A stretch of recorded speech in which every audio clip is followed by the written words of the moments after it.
Everyone who's been successful in business knows your business is a reflection of you. Your business will never outgrow you. And if it does, it's only a matter of time till it comes crumbling down if you don't set the foundation. And why wouldn't you consider yourself as the business at the start? Like you live inside your body with your thoughts, feelings, emotions every single day. It's the way you process what happens in your life that dictates your future. You need to fix your perception and the way you think about the world and see the world before you build on top of that. There's a few main reasons some people are driven to do their own thing. What was the strongest driver for you, do you think? 100% freedom. I have to live life on my own terms. It's the biggest motivator for me to do everything. I couldn't see myself working for someone for the rest of my life. I couldn't do it. I was such a shit employee. I needed to be able to create a life where I would just enjoy the day to day. And now I'm not going to trade the best part of my life doing shit that I hate. 8 figures a year in revenue. We're now at the start of growing our retail presence. We're in over 300 Ulta Beauty stores across the US. We're having conversations with other massive retailers in the US and some big ones in Australia too. So the next year for us looks like just continuing to grow our channels, particularly through retail and just becoming the number one at home like IPL hair removal brand in the world. I don't really care about how much money I can make. I feel like a little bit of that was ego. What's the most important to me right now? What am I optimizing for? Is happiness.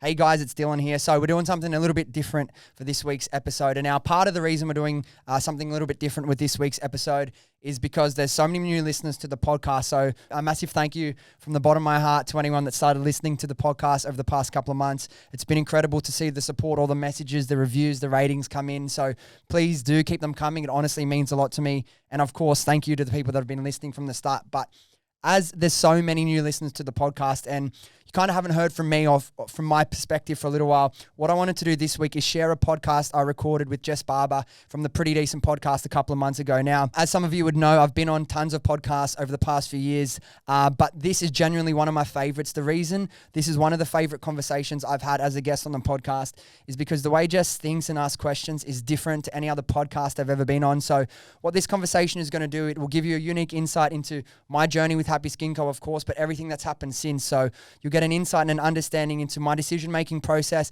at each step of the journey and what some of the key things I've implemented into my life that were absolute game changers for me. So there's so much value in here for anyone going on their own journey with business or e-com, or genuinely just anyone who's feeling stuck or wanting a little bit more out of life. So let's get into it. Thanks for doing this. We've already done 30 minutes of the podcast at the cafe. I know. Honestly, I'm a bit exhausted. No, I know. What else could you possibly need to know? No. Go for it. Well, I know you've told your story many times. So, but I feel like we can't just breeze over Happy Skin Co. You know, it's not every day you start a multi-million-dollar business. So I want to know though, I want to go straight to the point where you were at in your life when you were, I don't know, were you in sales just before you? Yeah. And that moment where you're like, I want to and I'm going to start my own business. Where was I? Cause I was doing acting before I got back into sales. And when I was doing acting, I loved it. It was such a fun life and you're just filming stuff, having fun. But there was no control in it for me. I was always asking someone else, essentially, can I have a job? You don't really have control. There's a million things that you can go against you to not get a job. So I left acting to go back into corporate so I could okay, let me give this corporate thing one more try. You know what I mean? Because I tried uni, hated that. Yeah. That was obviously I was going to be a lawyer, hated that. Tried acting. It was really fun. I feel like it got me through mentally and emotionally the years of my late teens, early 20s that everyone else was at uni and doing that thing, but I couldn't put myself through it. So it was great. I learned a lot about myself, about emotions, about all that sort of stuff. And then I went to the corporate world to think, maybe I could work my way up in sales. You know what I mean? You can still earn a few $100,000 a year if you kill it in sales and become the head of sales of a big company. And then it took only a few weeks to realize, fuck, I hate this too. Yeah. I did sales for about 2 years before the business finally launched. The first year, actually it was a bit less than that, but the first company I was at was a media company.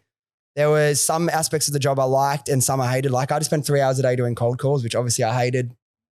So I just knew I wanted to get out of that. And I met someone at that job that had his own e-commerce business. He was selling socks, ties, pocket squares, that sort of thing. And this was the first person I'd ever come across that had their own brand on the side, selling products e-commerce. I didn't even know what e-com was. So as soon as I met him, I'm like, fuck, no offense. But in my head, I'm like, if you can do it, I can do it. I'm a smart guy. Surely I can figure it out. So it started from there, seeing someone else do it. And that's what it takes sometimes, to see someone else do it. And then I got together with a mate of mine who I launched Happy Skin Co with, George. I worked at him at a gym. I worked at a gym for a few years. We're both really ambitious guys, like kind of thought differently and like wanted more for our lives. And I told him about it. I'm like, dude, there's this guy that I work with that has his own business. What do you think about starting a business together? And he was fucking like, yeah, dude, I've thought about doing the same thing for a long time. He was also acting. So we had a lot of things in common. And then we just looked at like so many of the e-com success stories, like the Highest Mile guys, the Bondi Sands guys, multiple two males starting like a really successful like e-commerce brand built around like selling female predominant products. And I was hating corporate, like a lot of people do. And I've never had the ability ever in my life to just put up with situations I hate. It's a blessing and a curse. I can't do it. Because I have this awareness that you only live once. And like, why would I fucking put myself through something that I hate doing our time here is so limited. It's soul destroying. I'm not going to do it. So I just needed to find a way out. And as soon as I saw that first person start a brand on the side, I realized you can start a business with like, you don't need a loan from the bank. You don't need $100,000 in the bank account. So yeah, it took seeing someone doing it, to be honest. So I think, there's a few main reasons some people are driven to do their own thing, whether it's, you want to earn a certain amount, or you literally just hate the fact that someone else can tell you what to do, or you want the freedom of, that comes with eventually having your own business. What was the strongest driver for you, do you think? 100% freedom. Like for me, I have to live life on my own terms. It's the biggest motivator for me to do everything. And like, I couldn't see myself working for someone for the rest of my life. I couldn't do it. I was such a shit employee. Like I was really good at certain things, but I can't listen to people that I've had this problem. I can't listen to people that I don't like really, really respect. And like, it sounds bad. I was a good kid in school. I had really good relationships with all my teachers. I got good marks, but there was a few times and with certain teachers that I'll get into like these like big arguments with them because they would be telling me to do something and I'm saying, no, like that's the wrong way to do it. Why would I do it this way when I can do it that way? And you know what the education system's like, it's so black and white. Like, no, you do it this way because we tell you to. I'm like, no, I don't do shit that way. So I needed to be able to create a life where I would just enjoy the day to day. And now the reason that was so important to me is because when I was doing law, that's when I realized I was only doing law for a couple of months at uni, that I realized what you do every day is so important. I'm not going to trade the best part of my life doing shit that I hate. So I needed to be able to create a life, a business that, not that I didn't have a boss, but I was able to create what I want to create. I was able to work when I want to work, like just grow things, build things myself. So definitely the freedom. It wasn't even so much about money, even though obviously money is like a ticket to freedom. Yeah, definitely. But it was definitely about the freedom thing. And that's such a core aspect to my life. And probably my biggest value is freedom. So yeah. Yeah. I like what you said about, taking the time to think about what you actually wanted to do for work. I think Naval says like what we should spend the most time pondering and tinkering with is, what we do for work, because it takes up such a large proportion of our time. The relationships we have, particularly romantic, and who we end up, if marriage is a thing, getting married to, like who that person is, and also other relationships. And then the third one is, which was interesting to me, is where we live. A lot of the time we just exist where we exist and we end up living our whole lives there. And he talks about this idea of like experimenting with different cities and locations. And yeah, I found that interesting. But anyway, so back to Happy Skin Co. So when you you decided, you got exposed to the whole world of e-commerce and you're like, this is the road I'm going down. Where did you start in terms of like looking at potential products to go to use, and did you test different ideas? How did you go about that process of going down that road? It was a bit of a journey. Like even though I saw that the first example of someone starting a business and it was e-commerce, when I got together with George, we actually, for some reason, I don't know why, we didn't straight away put two and two together. Let's start our own product-based business. Like I'm telling you, we went on this whole journey. We had the craziest business ideas. I remember one idea we had is, and I wasn't vegan or anything like that. He's like, dude, the vegan thing's like on the rise. Why don't we create a vegan dating app? I was like, so we like wireframed that, how it would work. And then we just realized, dude, this is so stupid. It's going to take so long to do. It's not going to be monetizable for so long. He's like, are you going to like actually, if we do this, you're going to have to stop eating meat. You're going to have to like, if you're out in public, you can't eat any of that stuff. So we're like, yeah, it was just a silly idea. He was on the money with the vegan trend. Like if you had done that at that time, like if you had created a product around that, I feel like if it's the right product. Well, like I don't eat meat anyway. So like I'm sweet on that. But like our idea was just like at the time, like vegans want to date other vegans. So it was like, it was silly. Anyway, we had probably a month where it was like some silly ideas. And then we're like, no, fuck that. Why are we trying to do all this crazy stuff? We saw all the success stories in e-com. We knew you didn't have to start with a lot of money. People were starting businesses that would make $10 million a year from their house, from their bedroom, from the garage, all that. So we're like, nah, let's just go to what we know works. We'll start an e-com brand. And we knew we wanted to do a product in the beauty space just because how effective things like influencer marketing are, how the rise of like people purchasing products that they see on Instagram. So we knew we wanted to do that. And so you kind of identified the niche first almost, or like the industry area you wanted to go into? Yeah, definitely. But at that time, like this was so early on, this is like probably 5.5 years ago now. I didn't even know about like Alibaba or AliExpress then. I didn't know about, we didn't know about any of that. We did not know about any of that. So we saw this product, right? All it was it was like a little shaver with like a light on it. And we saw that and we thought, fuck, first of all, we're like, is this a laser hair removal thing? Like, because obviously we saw like, okay, Hi Smile used to be teeth whitening in a dentist chair. Do it in a DIY product. It blew up. Fake tan with the Bondi Sands used to go spray it on. Now it's like in a thing like if you can take a product that used to be done in like a clinic or a salon setting and then put in a home product, like there's a really good chance of you being successful. So we got really excited by that. But obviously we didn't know about how you can find manufacturers in China from like these platforms like Alibaba and stuff. So we went down a rabbit hole for a while. It just goes to show like how little we knew at the time. We were finding product engineers and like connecting with them on LinkedIn, talking about the products we wanted to make. There was one product we looked at that was called the No-No, I think it was called, or I think it was called the No-No. And there's this product where like it was like, looked like the shape of a mobile phone and you would put it on your hairs and it would like burn them off. So we like went down that route and like all these wacky, stupid things until we just from LinkedIn messaging people, connecting, we finally found a manufacturer who was doing something similar. Right. And then we connected with them. We started doing some sampling with them. We weren't really happy. And then somehow that led us to finally finding our manufacturer we went with. And then we finally found out what Alibaba was. This is like how little we knew. And then we found like this technology of like at-home IPL handsets. The patents only just came out like 6 months ago. So we were very early on. We had seen no other brand that had blew up this. There was no other brands in Australia doing this product. So as soon as we could find a manufacturer that could customize a few things for us, because we wanted to do a few things differently than what they were offering. We spent probably 6 months sampling different ones. And then as soon as we found the best one, we placed the order for stock, which I was working corporate. I was probably making at the end of the day after tax, probably less than $1,000 a week. We saved up all our money. We ordered stock. And I remember after we ordered stock, I'm like, okay, I have now like got like $2,000 in my bank account left. So it wasn't much. Like we just got to keep working at it until it works. So that $2,000, we probably both had about $2,000 left each. Like that's our marketing budget to make this work. So luckily enough, it worked pretty quickly.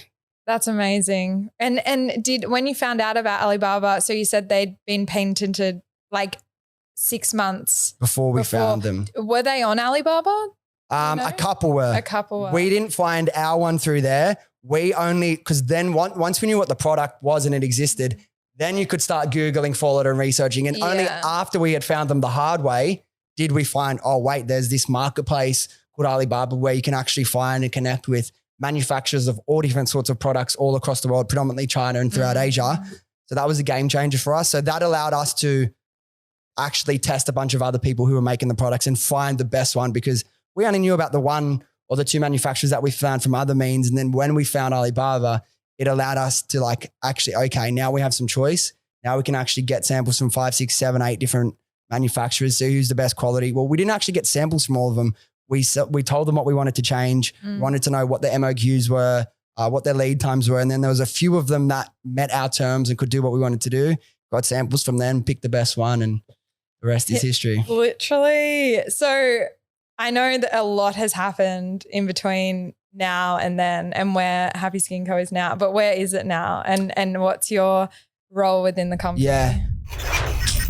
All right, guys, just quickly, I've got some news. I've spent close to the past 18 months building the ultimate program that takes you through the complete process, and I mean the complete process of launching and scaling your very own e-commerce brand from zero all the way up to $1 million plus per year. And now with this program, what you're going to get access to is 15 modules with over 100 training videos and 23 hours of in-depth content, taking you through everything you need to know to build a successful e-com brand. And this is the important part. This isn't just stuff that you can look up on YouTube. This is stuff I've taken from real lessons and experiences building Happy Skin Co from zero all the way up to an 8-figure per year brand. You're going to get access to loads of custom tools, templates, and calculators that I've used to build and run Happy Skin Co. There's going to be one-on-one mentoring with myself and other expert coaches. And there's also weekly group Q&A calls with myself to make sure you're feeling completely supported throughout the entire process. And now what I've learned from consulting to everyone from people starting their very first e-commerce brand all the way up to brands already doing 7 figures plus per year is that there's a process and a framework to follow if you want to be successful with e-com. Now, if this is something you're interested in, hit the link below and go to join.viralbrandbuilder.com. All the information's there and you can book a call directly with me. Otherwise, send me a DM and we can chat there. Anyway, let's get back to the pod. We're in April, so obviously we're in February now. It'll be 5 years since we launched. Wow. So half a decade.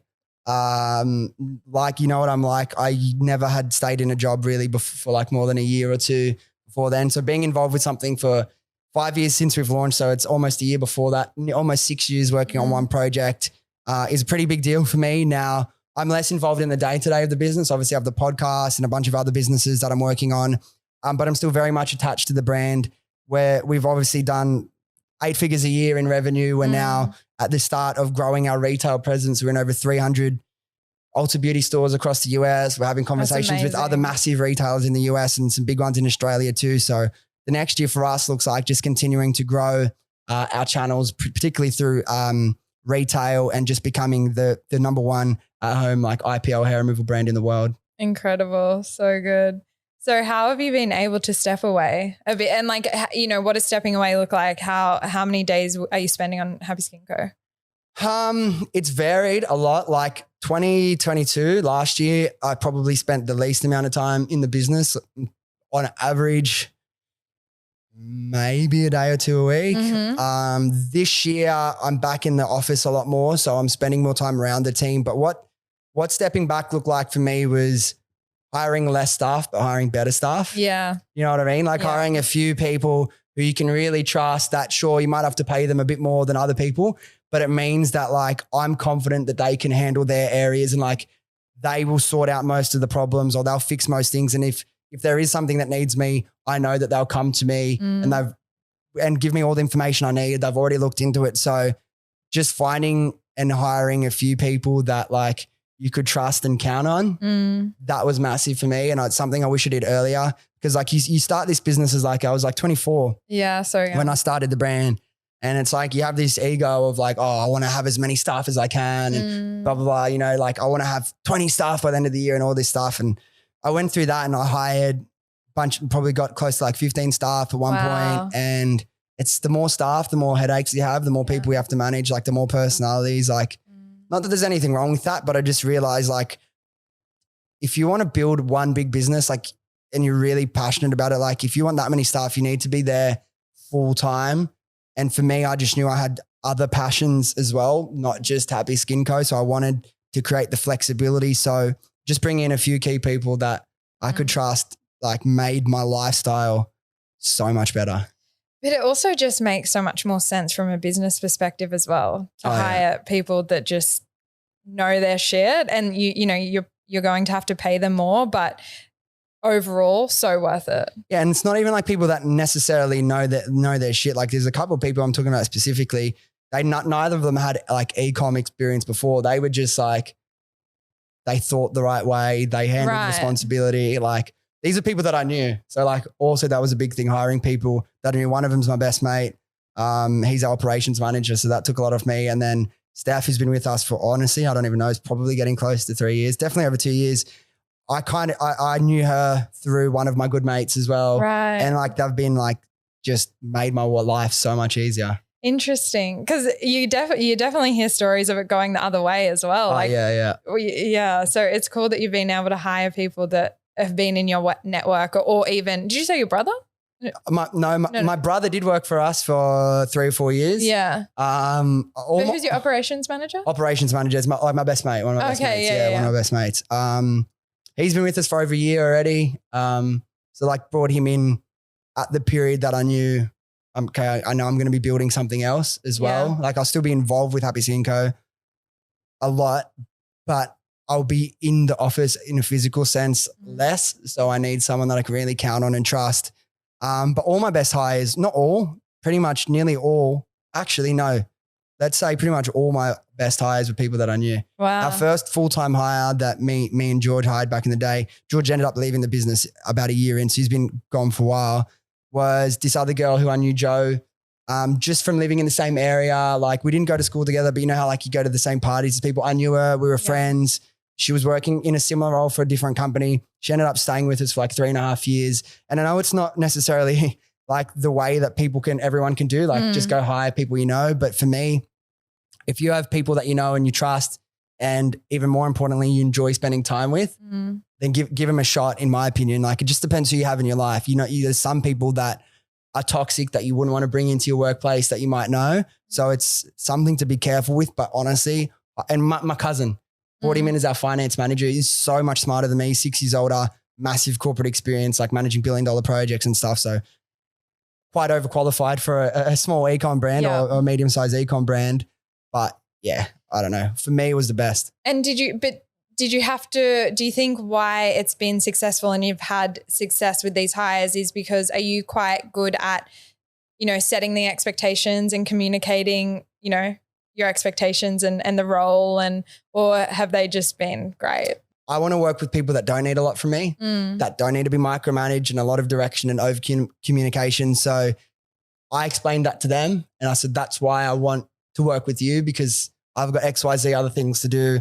I want leaders and people that can come in and handle shit and come to me when they need me. So setting that expectation, but the main thing was like bringing in people that didn't need that. And that's something that I didn't do for a while. I was hiring people that needed a lot of hands-on and a lot of support, a lot of direction. And there's absolutely nothing wrong with that. But for me and how I wanted to work and how I wanted to build a company, it didn't work. And it was, what am I going to do? Put myself and force myself to do things I don't really want to do. Or as the company changes and I have to hire for new roles, just start hiring in a way that suits more the lifestyle I want. And now I know that might not be what they say in a business book, but for me it worked in terms of enjoying the process more, but it also worked for me in terms of results as well. So yeah. Also, I would say not majority, but a lot of business books are probably too outdated for your situation. Yeah. Oh, 100%. I just think everything's so individual anyway. Like just do what makes you happy. Yeah. So, okay, not as involved, like definitely involved in Happy Skin Co, but you have set it up so you have the time to dedicate towards other projects. So whatever you're happy to share, like what are some of the other things you have going on at the moment? Where are you putting your time? Yeah, there's a few and some of these are almost ready to launch. Well, there's another one that's like a sister company to Happy Skin Co, which we haven't spoken about at all. That will be launching as soon as CommBank send me my card and like open the bank accounts. Honestly, I've signed all the paperwork. We went in, that was like 3-4 weeks ago, still don't have it. So there's another one in a very similar space, women's wellness, that's run with the Happy Skin Co team. That's launching, as I said, as soon as CommBank give me the stuff so I can start opening accounts. CommBank. Shout out CommBank. Honestly, please give me my card and give us the bank accounts. So there's that, which is also in the women's wellness space. So this is, it's a device for like period pain management. So it's not, obviously you're not having to take Panadols and pills and stuff every day. So that's very much part of the Happy Skin Co family. And then another thing I've been working on for a while. I haven't really I've spoken about it. I think I've maybe mentioned it, but something that'll come in the winter this year is a fashion label, just based around like what I want to wear and what I think's cool, and really tied to the values of myself and the way to like get the best out of your life and yourself. So that'll be a cool, fun project. But That's exciting. I really see a big future for that. That can definitely be, like, I've talked about this before. I used to want to build like $100 million brand. And then recently I've said, like, I don't want to be a billionaire, because obviously that sounds stupid. I don't want to be a billionaire, but like what you have to do to have $100 million company or to be a billionaire, like, I don't want to live like that. I don't think that sounds stupid at all. You know what I mean? Because when you factor in what it takes to get there and what you sacrifice, it's not just what it takes, because you have what it takes, I would say. It's more what kind of life do you want to live? Yeah. Do you want it to be consumed and, by a business? Like, I know there's a lot of different ways to do it, but I think I can definitely relate, and as someone who values freedom as well. Yeah.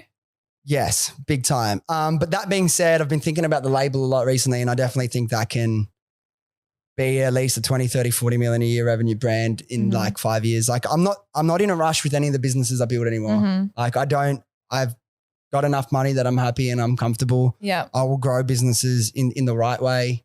I'm not like panicked by anything. I don't have any external pressure to do anything. So it's like, obviously I want to get there as fast as I can, but I've been thinking about it a lot recently, and the way we're going to approach it and how connected it is to everything else I'm doing. And I think, you know what? Building a really big business would be pretty fun. So there's the education company that I told you about. That's So coming really exciting. soon. Just a link to a lot of the mentoring that I've been doing. Obviously, I've been doing mentoring on consulting to e-com brands for the last 3 years. Yeah. Just because of everything we've done with Happy Skin Co. People have found me. It's never anything I've advertised or spoken about, but somehow, honestly, I get people pretty much every single day send me a DM. Hey, can I pick your brain? Can I do some mentoring with you? Do you do coaching, consulting? So putting together a framework that's going to enable me to do that in a lot better of a way, but also anything that I do needs to be linked to my values of like personal development and mindset and how to actually be happy, because it's not about how much money you make. It's about how happy you are and how satisfied you are with life. So there's that, which will come very soon. There'll be more details about that very soon. And obviously the podcast is a big focus for me now. I think what you said I love is that, and it's an amazing position to be in, where you don't have to create and build from a place of desperately needing or lacking. So and you don't have to be in a rush, I think that's really cool. I wanted to get your opinion on you could go and start a business, a product or service, and a traditional kind of business, and you could, it might take, I would say 10 years of like investing your time in to get it to a point where it's, making you a lot of money, and you can kind of have that freedom to step back a little bit or whatever it is. There's that model, or there's that, which a lot of people I feel like are talking about a lot more. It's the one person business model, or like where you are the product essentially. And you say you take the same timeline and you spend 10 years building a brand, a personal brand around your interests, your curiosities, what you want to learn and what you want to build. And I see that second option as, it's probably not going to bring you as much money, but you've spent 10 years learning and building in areas that you're genuinely obsessed with. And that you can then leverage that to monetize. And I'm not saying it will take you 10 years to monetize, but I'm very attracted to that model because I value freedom, but I also really value just being able to follow my interests and learn about whatever the fuck I want to learn about, and not what I should learn about or what I need to learn about if I was, in a specific company. Basically, what are your thoughts on those two models, and like where do you see that? Because I think you've obviously got both going on, I see. So just even if you just want to talk on that. But very obviously I have both, and I can see the appeal to both. I obviously got into product-based businesses first, and all the businesses I originally thought about first were big product-based businesses that I could scale, product lines, build massive teams around. And then I've been doing that for a while. And then we were talking earlier and I started to shift. It's like, I don't really care about how much money I can make. I feel like potentially that a little bit of that was ego. You know what I mean? I want to have a brand that does X amount of million per year. I have X amount of staff. And then I realized like I'm sweet now. Like I could not work for the next 10 years and be fine, right? I'm not saying I'm set up for life. Like I'd have to work eventually, but I could do nothing for 10 years if I wanted to. But that's not me. I thought what's the most important to me right now, what am I optimizing for, is happiness. That's all what I optimize for now is happiness. And now I want to think about what do I personally enjoy doing the most? Having conversations, podcasting, personal development. So learning about myself, learning new skills, how I can learn and improve my life, both in terms of like a technical skill set, but then more like soft skills and working on things like patience, being more open, more caring, more giving, all that sort of stuff. It's like, if that's the things I'm most interested in and then teaching other people how to do that, then obviously I could make more money if I just go and build businesses like Happy Skin Co., repeat that process over and over and over again, which obviously to an extent I'm still doing, but I very much see the benefit in both. I'm obviously attracted to both, but now knowing what I know now, it's obviously hard. It's hard to know what you would do if I didn't have Happy Skin Co. and I hadn't had that success and I didn't have that money. But right now, if I had to start again and only do one, I would probably not do the big businesses one. No? Yeah. That's interesting. Because if I could only do one and I couldn't do things like this, then I'm just chasing the money. I'm not actually doing what I enjoy doing more. Yeah. So you would take care of the money. You'd probably need a job, right? But I need a job for a little bit, for a year or so, until I can monetize whatever I've learned. Right. And, where would you start with, like, in terms of like, say you started again and you went down the route of, I guess, kind of building a personal brand, productizing yourself. Where would you start with that? In terms of like what topics? Would it be a podcast? Would it be like an email newsletter? Like, would it be, would you become like a Twitter bro? I'm a little bit of like a contradiction here, because I wouldn't do any of that shit if I didn't have something to talk about, if I didn't have something that I can point to as why I'm talking about this. Okay. And that's why it took me a little bit of time to do for me personally. But that was, I feel like, a little bit of a limiting belief of like, oh, I don't want to do this until I've achieved this. Like I was getting requests to go on podcasts, speak at events and consulting much earlier on, but I didn't feel like, I just had this thing. I saw all those like fucking 21-year-old life coaches out there that haven't had any real experience. I'm like, I didn't want to be that.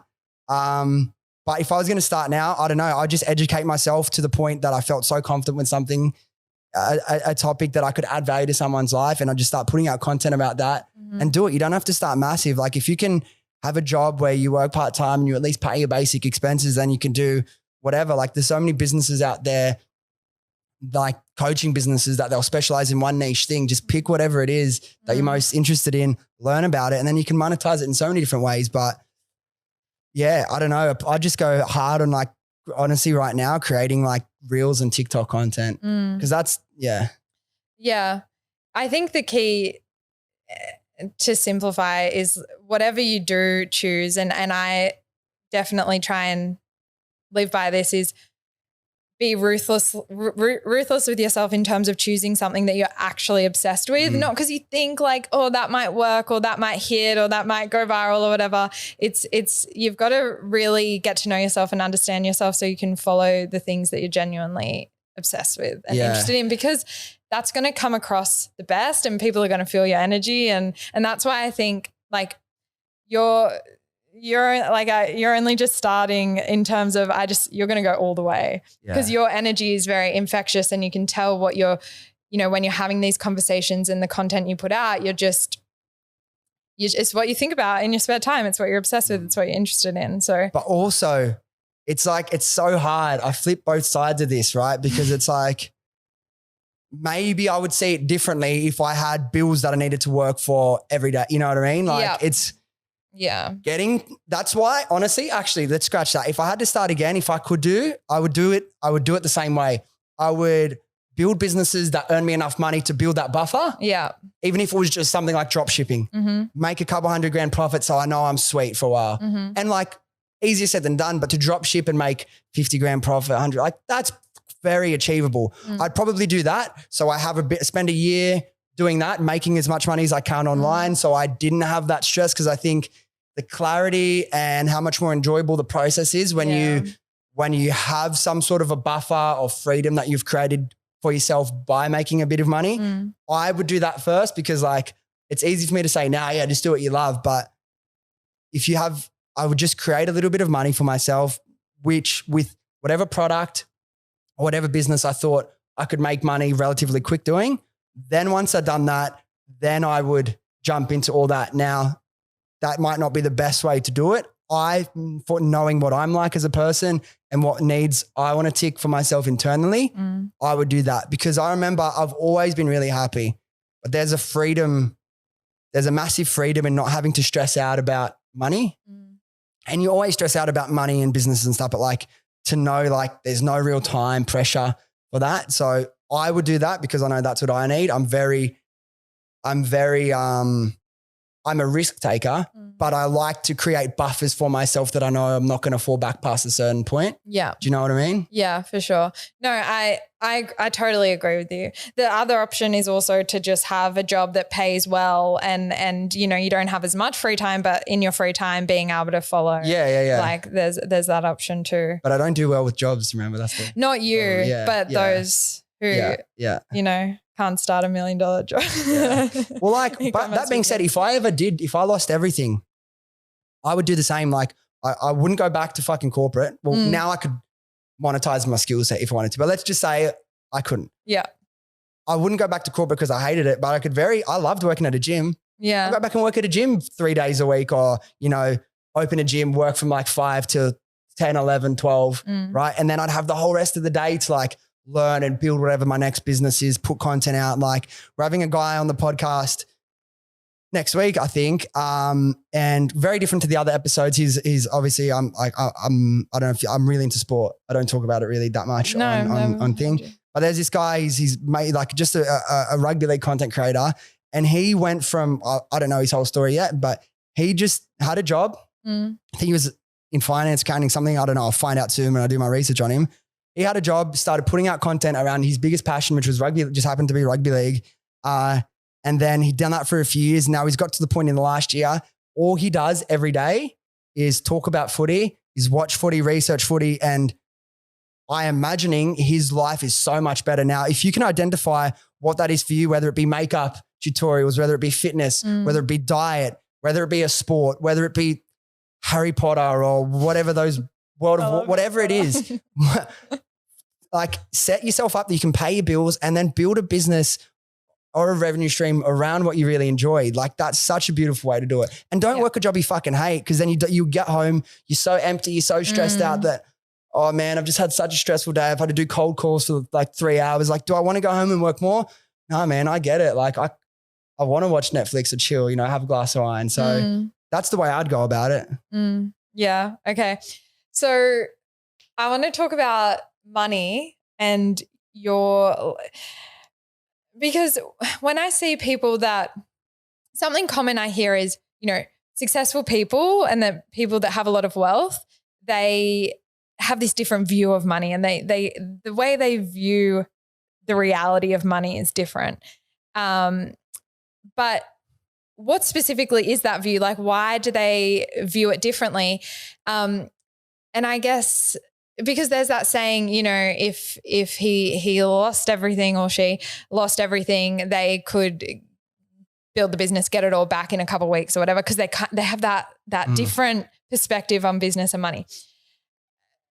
But I wanted to get your opinion, or maybe just your experience with how, you know, after getting some money and being in that comfortable position, how you view money and how you view the value of money. And also how you use it in terms of like reinvesting back into your education or your businesses, or reinvesting back into assets to then make you more money.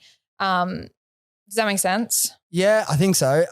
It's interesting for me, like, because I grew up, I feel like it's not even attached to money so much for me, this point that I make, but I grew up lower middle class family, like lived in the suburbs, parents had a mortgage, work jobs, like always had food on the table, like weren't like struggling, but like I never went on overseas holiday with my family. Maybe if we're lucky once a year, we'd go like to Queensland or something. So I didn't grow up with a lot of money. I didn't have anyone rich around me. I was like, went to a public school. And then when I started the business, and obviously it was kind of tricky because I went from, okay, I had a full-time job. Like I had a pretty nice, like I was always sensible with money. I never blew all my money. I was always pretty good with saving. Like I'd spend up to a certain amount. I'd set like, okay, I'm definitely going to save this much. And then for whatever, it's half or 60% I'm going to save or 40% I'm going to save. And the rest of it, I'm free to do whatever I want with that because I know money will come back to me. And I feel like it's the anxiety around money that creates this negative relationship with it. If you know money will come and go freely, then it will. So it was interesting that I had that, but then it changed so quickly because we made so much profit in like such a short amount of time that I went from having no money really to having more money than I really needed or knew what to do with. So it's like, I was lucky that I had my cousin who's the accountant, lot more risk adverse, teach me like how to like, okay, it's cool to have that mentality when you don't have a lot that you're fine to take risks, but now you actually have something to lose. So it's about setting in those buffers that I know I can't fall back on. But the thing that really changed for me wasn't so much a relationship with money or how I see money. It was the fact that I'd changed my life and I understood through what I had done and through using visualization. Like I'd visualized so many things so clearly and they all happened for me. It's like, it's not even about money for me. I don't really think about money. It's just, I know my dreams can come true. I know I can live whatever life I want to live. So if I was to need to focus on money, I know I could create that. If I wanted to put myself in the room with Gary Vee like I did, I could do that. If I wanted to travel around the world, I could do that. If I wanted to start a podcast, interview cool people, I could do that. So it wasn't so much a relationship with money. It's a relationship with life can be whatever you want it to be. And I know it's a very privileged thing to be able to say, I don't really think about money too much, but I just don't limit myself. I don't question what I can achieve or what anyone can achieve. It's like, that's the thing that people need to get. Your dreams can come true. You can make your life whatever you want it to be. You just need to, first of all, you need to believe that it will happen and not just believe it will happen, know it will happen and like get that inside of you where you don't question it, you don't doubt it, you just know. And then it's just a matter of time. Put a plan together to make it happen and then just work until it does. And like, if you put those three things together and you do it with all your energy, like things happen for you. Things can happen for you so much quicker than you think. So it was more that moment where I realized I can create whatever sort of life I want. And from that point, I never really stressed out about money too much. But what helped is because although I do have a decent amount of money, I don't want to, obviously you get those like thoughts in the back of your head. You don't want to lose it all and have to start again. Yeah. Right. So it's like, okay, setting my life up in certain ways that it's like, like Who Wants to Be a Millionaire when they go like, you get up to this point and no matter how high you go, if you get one wrong, you at least come back down to here. Yeah. It's always knowing in the back of my mind that no matter what happens, I'm always going to I won't be starting from zero. I'll be starting from whatever. And then there's a freedom in that. I don't know if I would be okay mentally so free to do everything I want to do if I knew I could fucking go all the way back to zero. So just setting up buffers, I suppose. Yeah. Yeah, cool. No, that definitely answers it. I think there's a few factors with like how successful people view money and the value of money. How do you, because you've spoken to successful people, how do you feel like they think about money? Well, I think that is the first point that comes up is they just have in general this different relationship with money where they're not so attached to it. Money is just this thing. They don't have this like complex relationship with it. Like you said, it's more about the mindset and the visualization and that belief that, the money is just a small variable. And then the other thing is they view the value of exchange differently. It's like I think it's best displayed through an example. So just like a super micro example, if you were going to invest in a VA, say it's like you're paying $500 a week for a VA, but that allows you to spend a whole day doing income generating activities or spending your time investing in building something that will then produce you income. But the difference and then some people say, well, what's the point in like, paying her that and like, or them that? Just don't pay her. And then, you do the activity. But the difference is that you paying for and getting that time to invest in doing this new income generating activity, that income generating activity is going to compound and allow you to generate more over the long term, right? Mm. And I think majority of people know that. They understand that concept. But the difference is, from what I've heard and observed, is there's a difference between knowing that and then actually doing that and doing that in your life.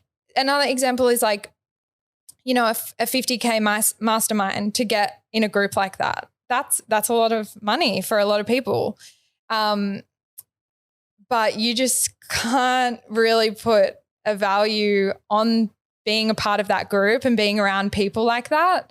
And you also can't really predict what it could make you. It's probably like maybe you double that in a couple months after implementing what you've learned or a connection that you made in that group. And then over 2 years, maybe you've quadrupled it, you know, it's that compounding effect. So I think, people, they have this mindset where they truly understand that concept that I just explained, but then they also they'll buy the 50K mastermind. Yeah. You know, there's a difference between 100%. Them. So you mentioned visualization, and I know you've mentioned Joe Dispenza before. Mm-hmm. He kind of, I'm going to have a sip of water too. Cool. He kind of changed my life. Yeah, I've got a really good, you know, I said I hired Steph, of a good friend of mine, Mitch, who I've known since I was like probably 14 or something. He's really into Joe Dispenza as well. He said he changed his life. But to me, I've actually, funnily enough, not gotten into Joe Dispenza. Oh. I love him. Okay. I love him. I do. Good. But my connection and relationship to visualization, it's not technical. No? It's just, I just get it. I don't need to know the science behind it, the way he explains. I've got my own, I've got 100%. I've already know. Yeah. I've got the proof. I don't need to know all that stuff. Like I would like to know it because I'm interested in it so I could better explain it to other people. Yeah. But on a personal level, like I just know, I don't doubt it. So I'm like, yeah, I've never had to go into that. I feel like Joe Dispenza is really good for people that like need to see and more explanations as to how to use it, why it works, the like science behind energy and all that sort of stuff. But yeah, how did it like change your life?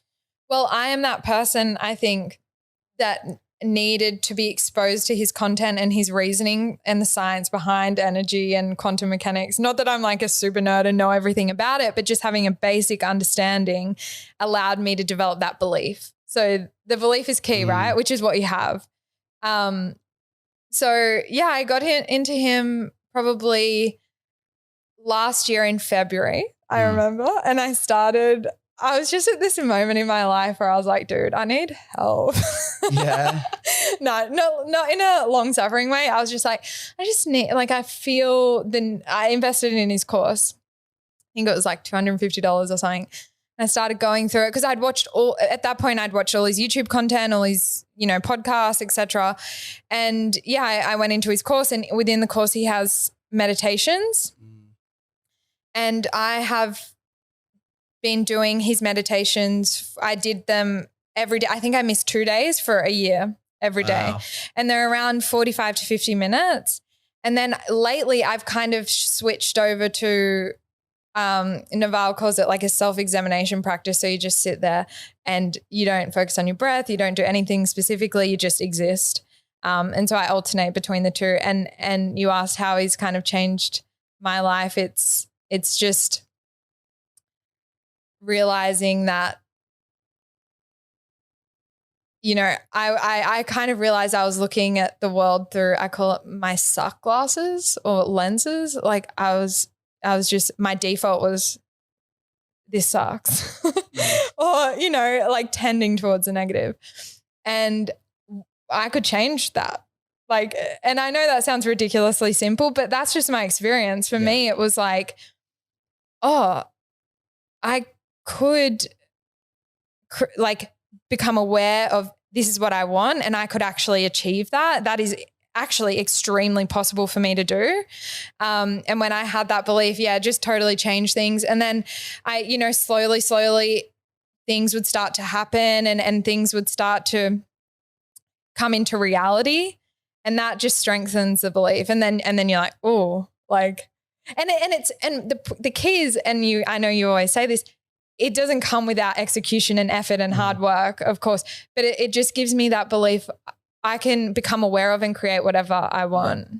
What's the Joe Dispenza meditation or visualization? What's involved in that? It's the first half is, I guess, just becoming aware in a general mindfulness practice and presence. And then he kind of gets you, he puts the perspective of there's endless potentials out there that you could access. You know, you could access a world where, or like a potential where you're miserable and you know you're really suffering and X happens and it's bad and blah blah blah.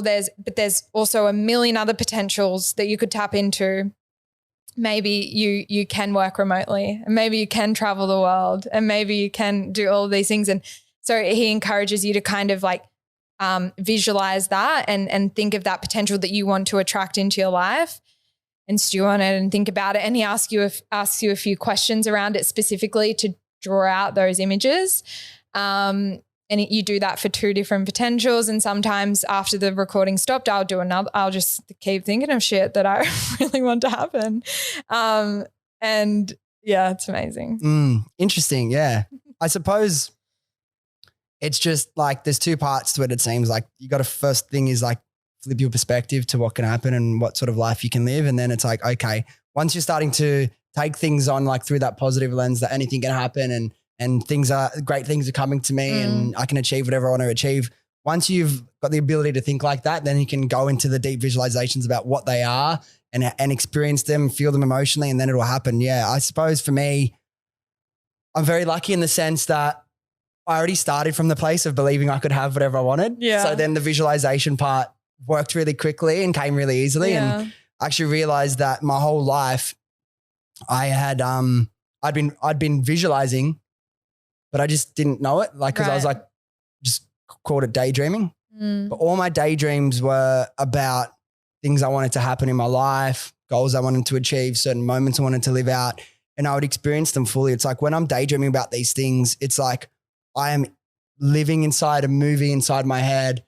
It's in first person and in third person at the same time. I'm doing it, but then I'm watching it and I'm experiencing it, and it becomes like I'm time traveling. And it's just like, once you can do that and you can connect to these moments and you can live them, experience them, feel all the emotions there. And then you actually put in the activity that would make them come true and actually happen.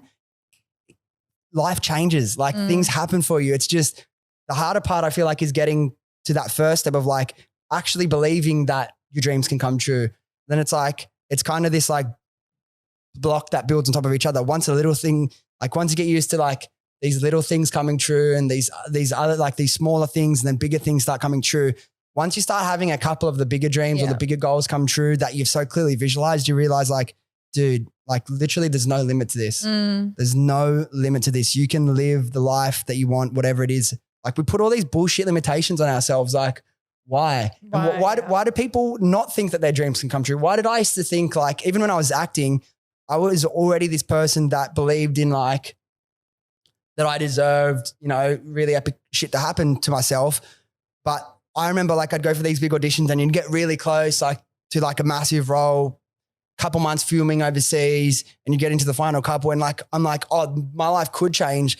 But there's this little voice in the back of your head thinking, but are your dreams really going to come true? You know what I mean? That was before.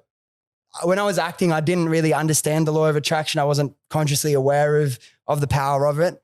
And then it was when I left acting and then I got into the whole business thing, that's when I think I read The Secret. And then I was like, holy shit, everything makes sense. It's never been so clear. Yeah, right. Well, a couple things with the visualization, something that Joe says is you like when you are visualizing, it's happened, it's existing, like it's not this like far away thing. He encourages you to be grateful for it happening because which is key, I think. And then he says you should almost get up from your meditation like like with a tear of joy. Oh yeah, I do every time. Yeah. And I've heard you talk about visualization before, and something I'm trying to do outside of that daily practice of the meditation is, carving out a time in the day to have those really like step-by-step vivid, because I've heard you talk about like how you really get into the nitty-gritty of it, which I think is really cool. So I want to try and incorporate more of that. But on mindset, I guess more broadly, something within business I have observed is like when I first got into entrepreneurship and wanting to, build my own thing, and that was for myself. A lot of the books or podcasts I was listening to, they start out with, a mindset piece, and I would like probably even still a year ago, I would be like, boring, next chapter, like tell me how to make money. Don't do that. But I mean, I've always, anyway, whatever. But especially in the last year, I really understand now why it's so pivotal. And of course you've got to do the actions and have the execution and blah, blah, blah. But it's like, I think it truly is the mindset that allows you to unlock the next level. Oh yeah. So many people, why, like just skip that. No, you don't realize it's the most important step. It's the most important fucking step. I believe now like 100%. Yeah. Cause it's like my life only, even as me as another example, my life only changed when I realized all that was possible. When I changed the way I looked at the world and opportunities and what was coming for me, like none of that would have fucking happened. I wouldn't have built this business if I just spent time learning how to build a website and run Facebook ads. Like I wouldn't have been ready for that. Like you need to unlock that within yourself. Everyone who's been successful in business knows your business is a reflection of you. Your business will never outgrow you. And if it does, it's only a matter of time until it comes crumbling down if you don't set the foundation. And why wouldn't you consider yourself as the business at the start? Like you live inside your body with your thoughts, feelings, and emotions every single day. Work on that first, and then everything else you can do will build upon that. Yeah, 100%. I just think it's cool. I just wanted you to share that because I've heard you say a similar thing before, and I think it's a crucial part of building something and being successful in it and unlocking the new levels. If